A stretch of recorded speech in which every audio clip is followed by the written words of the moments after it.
Well, for the first time since 1984, Tennessee falls to Kentucky inside Neyland Stadium.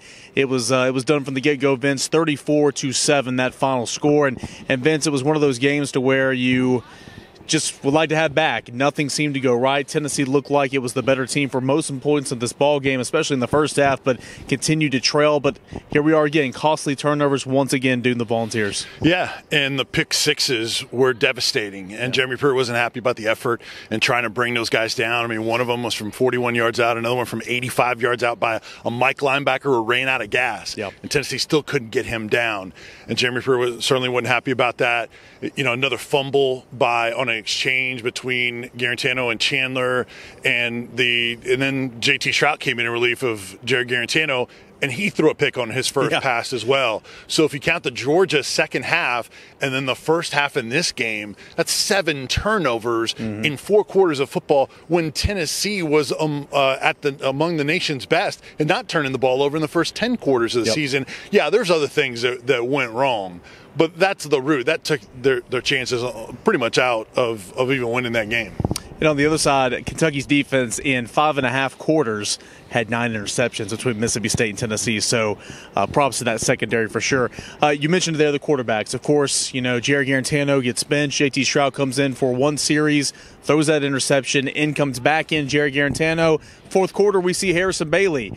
A lot can be said about last week with Georgia. With yes, Garantano made mistakes, absolutely he did, but there was a bigger picture there. Not a whole lot can be said here after this one. So if you're Jeremy Pruitt, what are you doing at the quarterback position next week? Well, our Jimmy Himes asked Jeremy Pruitt what he does. Garantano, Bailey, what does he do a quarterback for next week? And he said, well, that's undecided right now. Yeah. And look, during the Butch Jones year, we heard a lot about, well, we'll see in practice. And then practice reps would decide who would play in games for this team. And I know a lot of coaches feel that way, but not everyone, Josh Dobbs, practices as well as they play in games. So this is something the coaching staff has a big decision to make. And look, Harrison Bailey, he had all 49 snaps of that young player scrimmage on Sundays that they're supposedly going to continue. We'll see what happens if they do it again on Sunday. And look, if they feel like he's already made progress, they may go with him because they know they can always come back to Garantano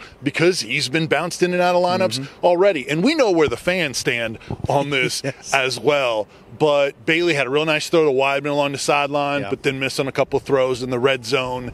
Didn't have, catastrophic mistake, but look, he just is behind. He's not as prepared as he would have been in a normal year. So that's why there's not the natural decision, an easier decision to put him in the ballgame. It's just about Garantano taking care of the football, which he, in the last 2 games, has not done so. And remember, too, Harrison Bailey missed spring ball. As did everybody. Was out for the first week and a half to 2 weeks of fall camp and, due to quarantine. So behind the 8 ball, and as Jeremy pointed out, and so did you, just hasn't had a lot of live looks so far this year. So we'll have to see what the status is for this week at practice. Vince, really just, if you're the team overall, how do you bounce back from the last 2 weeks? So Georgia was just a humiliating loss in terms of what happened in the second half running the football. Today, same story in terms of humiliating. Tennessee was able to run the football, which was good, but still an embarrassing loss. So how do you turn the page and try to get back to playing turnover-free football and playing better football that Tennessee did the first 2 weeks of the year? Well, Cainer, based on Tennessee's next opponent, I don't know how that happens next week.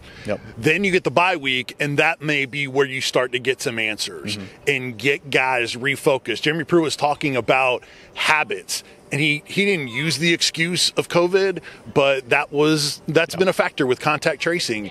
So I think that it may take another tough performance next week before they can reset in the bye week for Arkansas, who's an improved team than they look like on paper going into the season. There's no easy games here in the SEC this year in 2020, and of course, it's not going to be easy next week when Alabama comes to town. But for the final score here today, for the first time since 1984, Tennessee falls to Kentucky here in Neyland Stadium, 34-7 the final.